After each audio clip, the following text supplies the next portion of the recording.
On commencerait par un plan fixe. Tout plan fixe sur soi-même est une interrogation sur soi-même. Tout regard que vous portez sur un visage en plan fixe devant vous par la médiation de cette technologie caméra Internet est une plongée intérieure dans le visage de l'autre, une prise de possession de son univers. Ainsi commence le nouveau possible de la fiction technologique. Mais est-ce qu'il n'y a jamais eu de fiction pré-technologique? Si ça a commencé même par la seule mise en réflexion du discours qu'on tient et de la parole qu'on adresse. L'articulation phonétique est-elle en elle-même une technologie? Je suis fondé à le croire aujourd'hui. Plan fixe. Vous avez remarqué que j'ai complètement changé l'usage des musiques sur mes vidéos. Avant, j'avais dans l'illusion que je pouvais utiliser les musiques de mes copains musiciens et que finalement, parler des copains musiciens, c'était exactement comme parler des livres qu'on lit ou de ces trucs qui ont besoin de ce passage de la main à la main. Bon, en fait, je me suis aperçu que c'était vachement difficile, parce que les copains musiciens, d'abord, ce qu'ils mettent en ligne, ou des trucs live, il n'y en a pas beaucoup, c'est rare. Et puis maintenant, avec ces directives sur le droit d'auteur, et puis tous ces lobbies de sociétés d'auteurs, et de leur rengaine sur le droit d'auteur, qui nous bénéficient plus du tout à nous tous, c'est des espèces de lois européennes qui ont été votées. Quasiment, il y a 2/3 de mes vidéos qui pourront sauter du jour au lendemain pour utilisation non autorisée de musique. Et à côté de ça, c'est ces Suédois qui ont commencé. Alors, je ne sais pas du tout les gueules qu'ils ont, quel âge ils ont, mais visiblement, c'est des jeunes types, etc., qui se sont mis. Alors, il y en a des dizaines et des dizaines, mais ils ont fait une plateforme où il y a 30 000 musiques, et puis ils s'en rajoutent quelques dizaines tous les jours, où on pioche à mesure, et eux, c'est-à-dire, évidemment, on paye l'abonnement à la plateforme, et tchouk, un truc en plus, mais ces musiques sont proposés, libres de droit. Et puis je finis par connaître leur nom. J'aime bien cette mentalité du Grand Nord. Il y a quelque chose d'ombreux, quelque chose de... Quand ils mettent Word dans les tags, c'est quelque chose qui me va bien. Ça s'appelle Epidemic Sound. Bon, sans la directive européenne, mais je le vis un peu comme un sacrifice, c'est-à-dire avec cette directive européenne des droits d'auteur, article 13, par exemple, quand j'ai fait avant-hier méditation sur Jean Rollin, en lisant 3 pages de Jean Rollin, cette vidéo pourrait sucrer immédiatement, parce que tout simplement elle relève du copyright sur le livre de Rollin, même si ici je tiens un discours de passeur, même pas de critique, de partage. Même à vivre dans un tout petit espace, on arrive quand même à perdre des trucs. Je crois qu'on perd d'autant plus des trucs qu'on est obligé de charger les pièces avec des réserves dans les bas, dans les plafonds. Alors, j'ai une espèce de placard avec une porte bleue et dedans je garde plein de trucs d'administration et j'avais besoin vraiment de faire de la place parce que j'ai trouvé qu'un Loir était venu bouffer des trucs en dessous. Bon, ça commençait à... Et là, depuis qu'en bonne élève, j'avais gardé tous mes papiers d'administration, disons, en gros, depuis 98 même. Alors, il y a toutes les petits machins de paye de tel journal qui vous payent un truc de paye.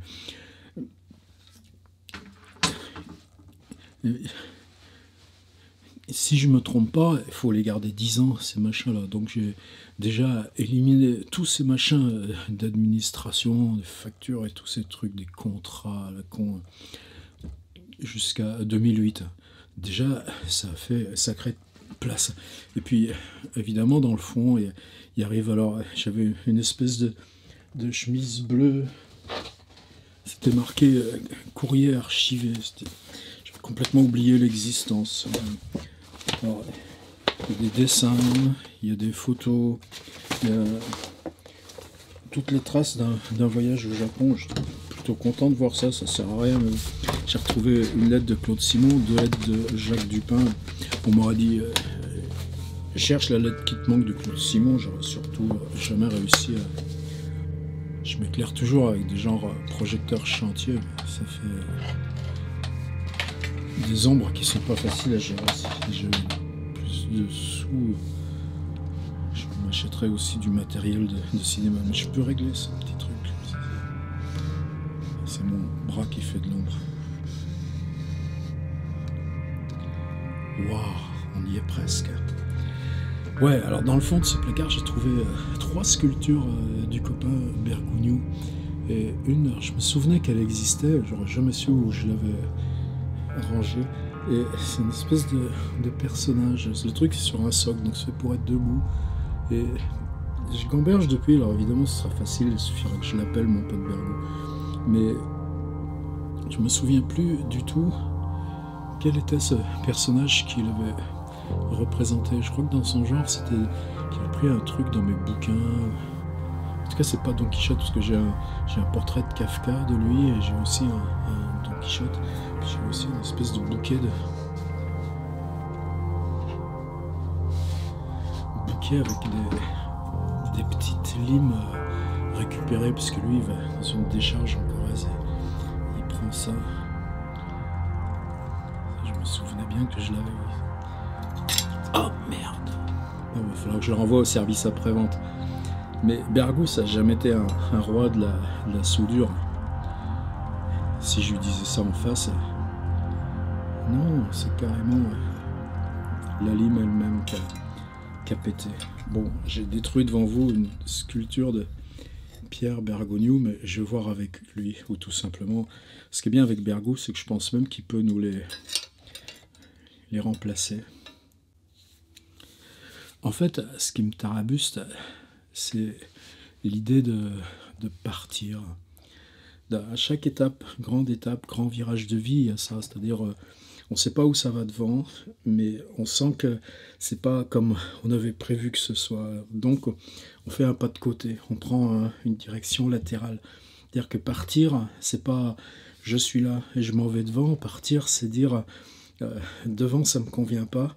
Donc je prends une transversale et on verra bien ce qui se refabriquera. Je crois que ça me travaille assez dur quand même, par exemple, de quitter ce que je fais depuis 5 ans, c'est-à-dire cette espèce de centre de gravité, que vous le vouliez ou non, qu'elle travaille avec les étudiants, enfin les 2 jours de présence, mais ça n'arrête pas en fait, ça prend une part de tête. Bon, c'est peut-être probablement pas tous mes collègues, peut-être que je sais mal faire ce machin-là, mais se dire la petite part aussi pas de sécurité de revenus, c'est 1700 balles, mais tout d'un coup, ça va baisser d'un bon tiers. Donc, comment je vais me réorganiser? Il faut apprendre une décroissance. Ça, c'est bon, je construis progressivement cette décroissance. Mais il y aura moins de trains, moins de se débrouiller à bouffer sur la dalle, etc., etc. Ce sera un autre rythme. Mais se dire, par exemple, ce travail-là avec les livres qui m'occupe énormément tous ces temps, ce tiers-livre éditeur que j'ai fabriqué, ça va prendre la première place, mais ça prend la première place pour soi. Est-ce que ça peut devenir une activité sociale, même si je me suis équipé avec les enveloppes, les envois. Mais en tout cas, il reste cette espèce de base de l'idée de partir. C'est-à-dire, tu prends une transversale et tu verras bien si ça se recompose ou pas. Mais en même temps, tu seras dans ce truc qui, pour toi, a été un absolu. C'est-à-dire, retrouver du lire-écrire. Je me suis remis à lire. Si j'attrape, là, en ce moment, je lis Jacques Abeille, le jardin statuaire, un bouquin qui est sorti en 82, que j'avais lu à l'époque. Je me suis ressorti mon Raymond Carver. Je me suis remis dans les récits acidiques de Martin Buber. C'est-à-dire que le paradoxe, c'était devenu à l'enseignement parce que on a centré sa vie sur lecture, écriture, mais qu'à un moment donné, il faudrait bien retrouver cette espèce de jeu, là encore, que du partir. Qu'est-ce que c'est écrire si c'est pas partir dans l'écriture? C'est pas la question du livre, c'est même simplement cette idée même du chemin. L'autre truc aussi en ce moment, c'est que ces vidéos prennent vachement de place à l'intérieur. Des fois, j'en fais même juste pour moi, je les archive, je les diffuse pas. C'est se mettre en travail vers le dedans et faire le point, non pas sous forme de bilan, mais essayer d'isoler les points d'intensité ou les points les espèces de pics de stabilité. Par exemple, ça m'interroge, c'est-à-dire ce qui se passe dans ce chemin vers soi-même où c'est pas une montée de langage, on n'est pas dans un espace de parole, on est dans cette convocation sur le territoire du langage qui, déposé, sédimente l'écriture. Et simplement, ce qu'on se donne comme expérience avec l'outil, c'est que l'idée de la publication vient sur ce seul instant de la sédimentation. Or, c'est ce qu'on trouve de tellement important dans les journaux d'auteurs. Donc on est encore dans un territoire de littérature, mais qu'est-ce que ça change? J'en suis pas au bout. C'est-à-dire, là, je reprends ces 3 livres. Ce que je vais raconter d'histoire sur Jacques Abeille, ce que je vais raconter d'histoire sur Carver, où et quand... Moi, je garde ça pour la vidéo Carver. Pourquoi les récits acidiques? C'est une espèce d'exploration à l'intérieur de soi du champ de la lecture. Est-ce que ça fait partie du travail d'écrire? Oui. Est-ce que le faire ici, dans cette parole introspective, est-ce que c'est justifié par rapport à soi-même? C'est une question comme les autres, totalement insoluble. Je change l'angle de vue, mais ça change pas grand-chose. On est dans des espaces de nuit.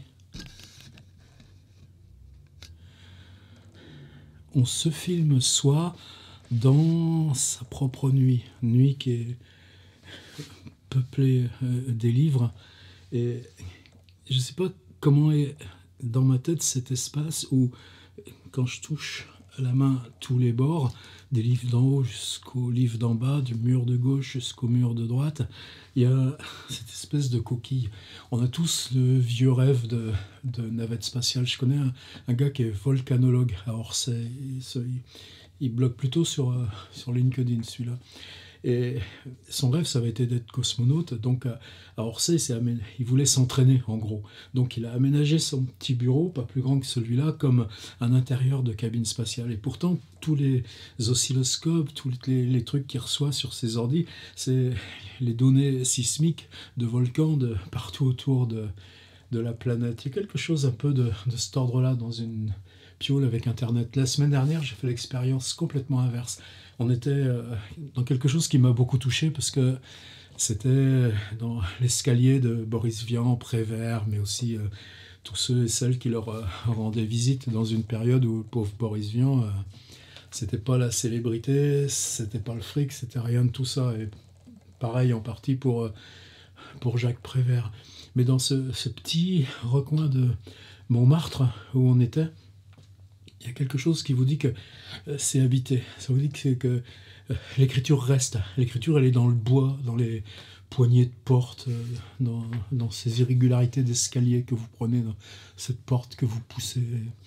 Et par contre, la salle où on était, c'était aménagé, c'est une salle le studio de théâtre ouvert. Donc, bon, je n'ai pas les trucs en tête, ça devait faire bien, peut-être 15 mètres sur 8, peut-être même plus. Oh, peut-être plus. Un petit peu comme une petite piscine. Allez, disons, 20 mètres sur 10. Mais ces grandes salles avec du plancher dans des hauteurs de plafond, où donc tout d'un coup, on peut marcher, on peut se déplacer, où la parole se fait corps, justement parce que vous pouvez la poser ou la lancer, ou même la chuchoter pour qu'elle soit loin de vous. Et donc être en groupe, et puis avoir cette nudité de l'espace. Qu'est-ce que ça changerait à ce discours si je l'exerçais dans un espace. C'est des questions qui me travaillent aussi beaucoup parce que l'an prochain, est-ce que je reste 7 jours sur 7 cantonné là, ou alors est-ce que ça vaudrait le coup de se doter, ça se trouve dans nos villes de province, d'un espace un peu où j'aurais d'un côté ce qui serait justement les bouquins, l'ordi de travail, faire une espèce de studio, pouvoir aussi faire ça collectivement. Oh, on a le temps d'y voir. C'est-à-dire que je peux toujours avoir un espèce de studio avec de l'espace et puis me débarrasser, séparer les trucs du travail et tout, mais l'écriture, elle est quand même là dans la nuit, elle n'est pas dans un espace social. Ça avance de dire que ça, j'en sais rien, c'est pas grave. Dans ces trucs d'espace social, il y a ce qui se passe avec les bouquins. Qu'est-ce que ça fait de les envoyer en direct au lieu de simplement dire sur le site, vous pouvez les commander, ils arriveront chez vous. C'est bizarre parce que par exemple, quand je reçois les chèques, même si c'est 15 balles et tout, ça c'est par exemple Christine Janet. C'est un découpage avec à partir de vieux numéros de l'illustration, grand dépôt, livres utiles, et le théâtrophone, bibliothèque extensible et transformable, vous tous. Et elle a fait son petit collage en... Je sais pas si c'est sur des... Non, c'est du papier qui doit être aquarellé, mais avec un petit bout de ficelle. Et cette espèce de partage, tout d'un coup, comme il se renvoie, j'envoie un livre, je reçois ça, et là j'ai l'impression qu'on inaugure peut-être un espace qui serait avec nos valeurs à nous, et pas simplement les normes imposées qui nous fatiguent. Mais alors tellement, tellement, tellement. Je fais quelque chose de nouveau, par exemple, je me suis aperçu que ces gens qui venaient pour mes livres, mais dans cet espace direct, des fois ils m'en demandaient 2 ou 3 des livres. Moi j'étais presque gêné, quoi. Et surtout que les histoires de port, de poste, ça coûte cher. Mais bon, je commence à bien m'organiser. J'ai un stock d'enveloppes, je sais manier les colissimo, je sais même obtenir le tarif livres et brochures pour les amis de Belgique et de Suisse. Ça coûte 2,60 € pour envoyer un livre d'1 kilo ou 2 livres de 500 grammes en Belgique, alors qu'en France, ça coûte 7 €. Parce qu'on a l'obligation de suivi, me dit la Poste. Bon, enfin, entrons pas dans ces détails. Mais donc maintenant, les gens qui m'en demandent 3, j'en rajoute des petits à moi, des petits trucs expérimentaux. Et donc ça m'ouvre encore un nouveau truc. Je peux fabriquer des petits livres en me disant, cela, ce ne sera pas pour vendre, ce sera pour offrir à ceux qui me demandent les autres. Il y a tout ça qui change un peu dans la tête en ce moment. Je ne sais pas si vous écoutez des podcasts. Moi, ça m'arrive de plus en plus. Et je ne sais pas quoi trop en penser. Là, je suis en pleine réorganisation de mon site. Et il y a quelques mois, je m'étais mis à prendre les vidéos, à faire des exports de la bande son, et puis les stocker sur le site en mode podcast. C'est-à-dire, vous pouvez vous abonner à un flux RSS, vous pouvez les télécharger évidemment d'un petit clic et tout ça. Et puis, j'étais pas convaincu. C'est-à-dire, est-ce que la bande son d'une vidéo, ça fait un podcast pour autant? Et en ce moment, j'écoute pas mal de gens qui font à la fois leurs vidéos et puis ces moments où on se concentre différemment pour être dans l'espace podcast. C'est-à-dire, c'est l'espace où vous recomposez avec l'imaginaire. Bon, c'est vieux truc de la radio, mais moi j'en ai fait suffisamment de radio. 1985, disons jusqu'à 2005, ça fait quand même quasiment 15 ans d'expérience ponctuelle, mais quand même qui ont été hyper formatrices pour moi, en tout cas sur cet imaginaire et sur ce rapport au réel du temps des nuits magnétiques, par exemple. Merci Weinstein et Laura Adler de la confiance. Par exemple, il m'arrive souvent d'écouter aussi, je disais justement, écouter des vidéos. Je prends quelqu'un qui parle, comme là je fais, plan fixe, et puis au bout d'un moment, j'ouvre un onglet à côté, ou je continue un petit bricolage à côté, et puis je m'aperçois que non, j'arrive plus à écouter, donc je reviens à la vidéo, je remets un peu en arrière, c'est-à-dire que ce qu'on enregistre sur vidéo, c'est en même temps cette présence, ces hésitations, même si c'est un tout petit peu gestuel, à la radio, on l'aurait, la gestuelle, on la fabriquerait, mais on la fabriquerait pour que la voix se saisisse elle-même invisiblement de cette gestuelle et la recompose dans cet imaginaire à distance. Donc hier j'ai viré tous ces trucs de podcast de mon site. Nettoyage poubelle, c'est bien aussi d'évacuer. Mais c'est une question, c'est-à-dire... mais c'est ça une question où je pense que ce serait bien qu'on discute ensemble. J'ai pas envie non plus de faire des lives, ça me barbe, les lives en YouTube, cette interaction. Vous lisez les petits messages qui vous arrivent dans la colonne de droite, vous y répondez avec déjà 30-40 secondes de délai. Je trouve ça plat par rapport à l'intensité que demande le moment où on enregistre. Mais podcast, pas podcast, est-ce qu'il y aurait un espace de podcast à inventer ensemble? Comment vous utilisez, vous, ces machins-là? Bon, à observer, à débattre. Un de plus sur toute la liste. Ça tient dans ma bouge, ma petite organisation avec... ça, c'est un truc que j'ai acheté chez Leroy Merlin, c'est pas cher. C'est une petite plaque d'alu avec juste du scotch double face. Mais c'est parfait pour coller les post-it, les déplacer. Et puis finalement, je m'en sers vachement. Ça permet... hop, on enlève ce qu'on a réussi à finir. Et puis il y a ceux qui restent un petit peu comme une accusation. Ça, tu l'as pas encore fait. Ça, tu l'as pas encore fait. J'ai du mal avec les trucs administratifs. Je crois que c'est lié aussi à cette espèce de bascule, et puis quand même, c'est pas la notion de précarité, mais pour moi en tout cas, parce que j'ai du vieux cuir, mais la transformation de ce qui se passe en ce moment, par exemple avec Ligue des auteurs pro, aussi, mais un mot d'ordre très simple, c'est-à-dire que paiement trimestriel des droits d'auteur. Moi, j'ai pas ce problème-là avec les bouquins que je fais moi, puisque c'est ces espèces de petits points d'achoppement. On se battrait sur paiement. Vous savez, ces petits points d'achoppement. Il suffirait qu'on dise, on se bat sur ces trucs, paiement trimestriel des droits d'auteur, et tout arriverait à se remettre d'aplomb, en tout cas sur un autre point d'équilibre. Mais ce qui se passe, c'est cette espèce de normalisation administrative qui s'est passée, mais depuis plusieurs années. C'est pas un truc contingent, mais à un moment donné, ça devient trop. Ce tout petit artisanat qui nous permettait à nous tous de se débrouiller de mois en mois, de se dépatouiller pour arriver à... qui nous permettait de se dépatouiller comme on pouvait pour répartir, en tout cas qu'il y ait un espace non compté, 3 mois, 4 mois de l'année, ou 2 jours par semaine, etc., qui était ce qu'on utilisait pour écrire. Et puis, sans qu'on ait rien changé, c'est-à-dire à ce mini-équilibre, j'allais dire cette modestie de vie. Mais pour tous les gens à qui je pense, là, c'est le bon terme, même si des fois on peut donner l'impression contraire quand on fait les pharaos en public. Et puis tout d'un coup, que cette espèce de normalisation administrative devient une espèce de mur vertical. C'est comme ces machines qui cognent les arbres et boum, l'arbre tombe. C'est-à-dire, boum, tchang. C'est-à-dire, c'est pas la question d'une précarisation des auteurs, hein. C'est la question que là où on continue notre artisanat comme on l'a fait toujours, comme on doit le faire, et comme ces communautés de lecture continuent d'être vivantes et agissantes, bien, tout d'un coup, ça ne peut plus tenir.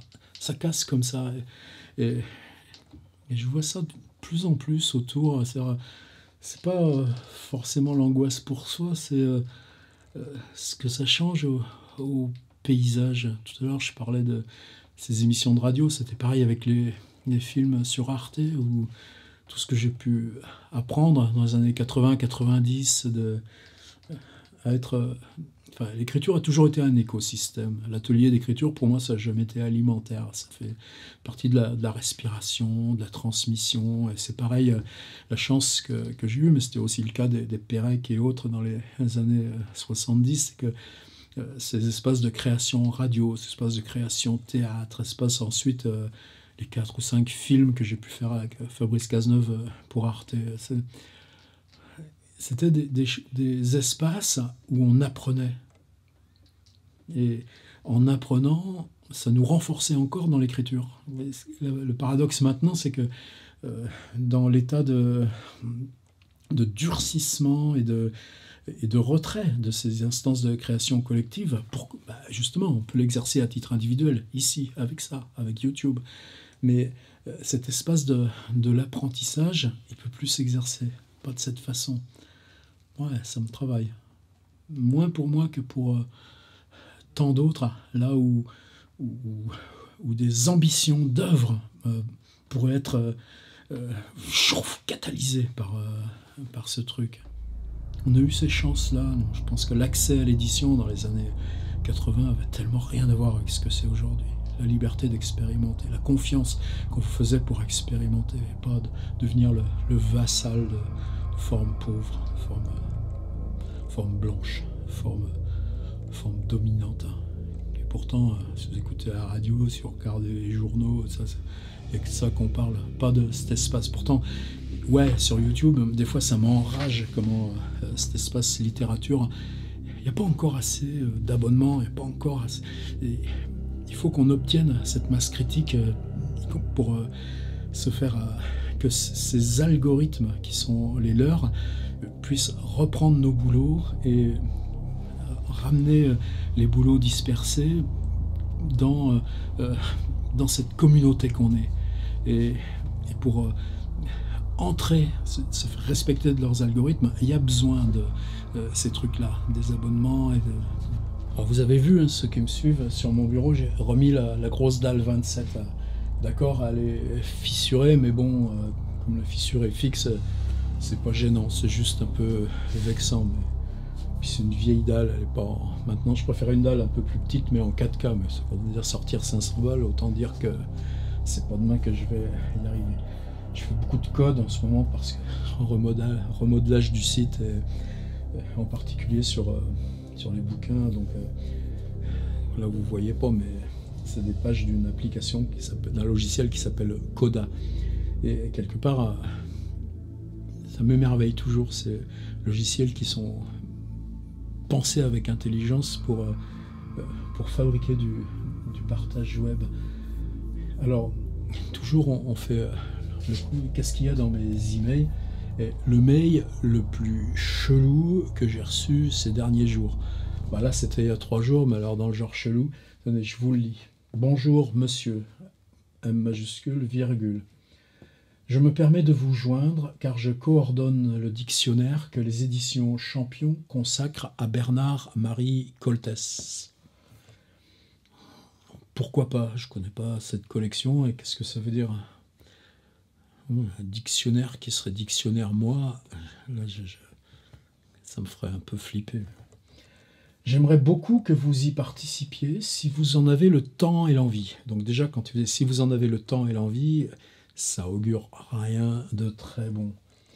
Aux côtés de François Coltès, d'Yves Ferry et de la vingtaine de collègues que j'ai réunis à cette heure, de Christophe Bidon à Christophe Trio, d'Arnaud Maizetti à Anne-Françoise Benamou ou à Joseph Danan. Sauf donc 1, 2, 3, 4, 5, 6, 7 noms, dont certains, évidemment, je suis très proche, ou pour Yves Ferry, très grand respect, c'est lui qui avait créé La Nuit juste avant les forêts. Après, je ne sais pas du tout si eux, ils ont déjà été d'accord, peut-être qu'en même temps, ils leur envoient un mail aux côtés de François Bon et machin comme ça. Donc, pour obtenir alors voilà, c'est là où ça devient bien. Pour obtenir un exemplaire papier de l'ouvrage. Pour obtenir un exemplaire papier de l'ouvrage, il faut que j'apprenne à ne pas faire des ombres avec mes projets. Je progresse avec le temps. Pour obtenir un exemplaire papier de l'ouvrage, il faut un minimum de 8 à 10 entrées. Entre parenthèses, en deçà, il s'agit d'une version PDF. Les éditions Champion deviennent très pingres. Donc c'est quelqu'un des éditions Champion, en tout cas travaillant pour ce dictionnaire, pour les éditions Champion, qui me dit qu'on est devenu très pingre. Et ça veut dire que vous faites des articles pour leur dictionnaire. Si vous en faites 10, comment vous êtes payé? On vous donne un exemplaire papier de l'ouvrage. Si vous en faites que 5 ou 6, on vous envoie un PDF. C'est pourquoi je vous propose une liste assez étoffée, mais vous pouvez bien sûr ne traiter que quelques-unes d'entre elles. 1. Bondy. Mais ça ne doit pas être le Bondy de Seine-Saint-Denis. 2. Dostoïevski. 3. Force de l'ordre, police, armée. Ah, il avait eu des PV pour excès de vitesse, Bernard-Marie Coltès. 4. Lyrisme. Ça c'est facile. Coltès, no lyrisme. 5. Part de ma vie. 1. Ça j'en ai déjà parlé, c'est le fabuleux bouquin de chez Minuit où il y a le recueil de tous ses entretiens quand personne ne faisait encore attention à lui. 6. Personnage. Ah tiens, ça colle avec ce que je fais en atelier d'écriture à partir de ces notes en amont, comme dans Combat de nègres et de chiens, les petites notes qu'il prend avant d'écrire les pièces. 7. Réception en Europe non anglophone. 8. Réception en France. 9. Sexe. Parle-moi du sexe chez Coltès et t'auras un PDF. 10. Shakespeare. Ouais, c'est Mambrino qui en 4e leur avait fait lire Shakespeare. 11. Théâtre. 12. Traduction. 16 entrées sont de 6 000 à 12 000 signes, espace compris. L'ensemble à me retourner d'ici septembre 2019, au fur et à mesure de la rédaction, si possible, afin de me faciliter la tâche. Selon votre réponse, je vous préciserai le contenu et le nombre de signes des entrées que vous retenez, en vous communiquant également les consignes de mise en page de Champion. En plus, il faut que je mette en page. Mais voyez où on en est rendu. C'est-à-dire qu'on est au-delà même d'un espace de goujaterie ou d'un espace de muflerie.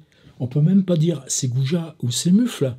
Peut-être aussi que les universitaires, mais c'est pas le cas d'Yves Ferry, considèrent que c'est dans leur tâche universitaire de rédiger des papiers pour des éditeurs commerciaux qui utilisent gratuitement leur boulot. Mais je suis ahuri. C'est juste qu'en plus de 30 ans de ce boulot, j'avais jamais vu ça. Voici des entrées. Sexe, force de police, 6 000, 10 000 signes chaque.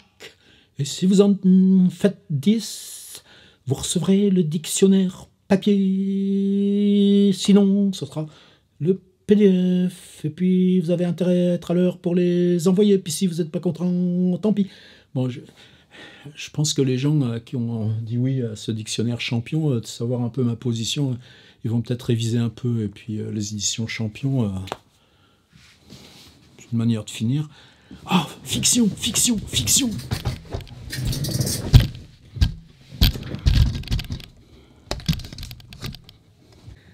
Guitare à gauche, basse, non, guitare à droite, basse, guitare à gauche, Epiphone de Mikas 6 cordes. Je m'en sers pas beaucoup en ce moment. J'arrive pas.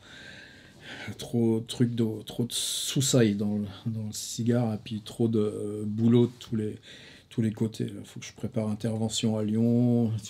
J'ai ma trad de Innsmouth de Lovecraft à reprendre. Bon, mais tout va bien. Ça fait du bien de pouvoir se réancrer dans tout ça. C'était ces questions d'espace. La semaine dernière, donc une pleine semaine dans cette grande salle de 20 mètres sur 10, réservée aux paroles et en lieu habité par histoire de la littérature. Et cette idée aussi de en quoi la fiction invente des territoires loin et accepter pour soi-même, non pas cette réclusion, mais ni cette astreinte, mais qu'est-ce que change par rapport même à tous ces correspondances, ces textes qu'on lit, ce truc de passer par les écrans pour être en présence immédiate d'espace ou de territoire beaucoup plus large. Il y a un endroit qui me hante, c'est un endroit lié à l'enfance.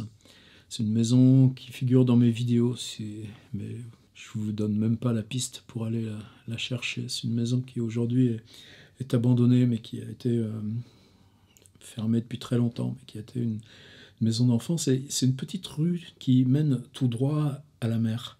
Et c'est un endroit qui revient de façon récurrente. C'est aussi un endroit qui est tellement précis dans la tête, et les sensations olfactives. Par exemple, l'odeur de la mer à Tel Aviv, ça me ramenait dans cette sensation d'autrefois, de précisément cet endroit. C'est une image qui est tellement précise que je peux, à volonté, j'ai appris à le faire aussi. J'en parle des fois de mes vieilles techniques, hein, mes apprentissages. Je peux à peu près à volonté, même en état de conscience éveillé, la convoquer et la reconstituer avec un pouvoir d'illusion probablement supérieur, parce que quand j'y retourne aujourd'hui, je suis souvent un petit peu déçu, alors que la réalité est devenue banale, il y a beaucoup trop de petits changements, d'écrasements, comme partout, plus la mer qui fait son travail sur la côte, et des maisons qui se sont effondrées, etc., etc. Mais en tout cas, mentalement, je peux même se servir par exemple de ce lieu pour y accrocher de la mémorisation. C'est-à-dire je vis de façon mentalement repartir voyager dans ce lieu de façon suffisamment forte que si, par exemple, je pose un livre à tel endroit, sur un rebord de mur à gauche ou un autre objet à droite, elles en tirent un rapport à la réalité, à la réalité immédiate, hein, celle dans laquelle je reviens ensuite, bien plus fort, dans la mémoire, par exemple, à commencer par là, que s'il n'y avait pas eu ce dépôt. Et c'est très étrange parce qu'il y a, par exemple, il y a une webcam un peu plus loin, 800 mètres plus loin, sur le patelin d'à côté. Et donc, avec cette webcam qui marche jour et nuit, je peux assister, regarder si c'est mer haute, mer basse. L'image, évidemment, elle est un petit peu... elle n'est pas de haute fidélité, c'est une image webcam, mais mon rêve non plus n'est pas de grande, j'allais dire, de haute résolution. Le rêve est une perception, c'est un rêve un petit peu en Super 8. Quelqu'un de ma famille proche, mais quelqu'un que je n'ai jamais rencontré. Eux, ils ont gardé la maison, la leur, un peu plus loin.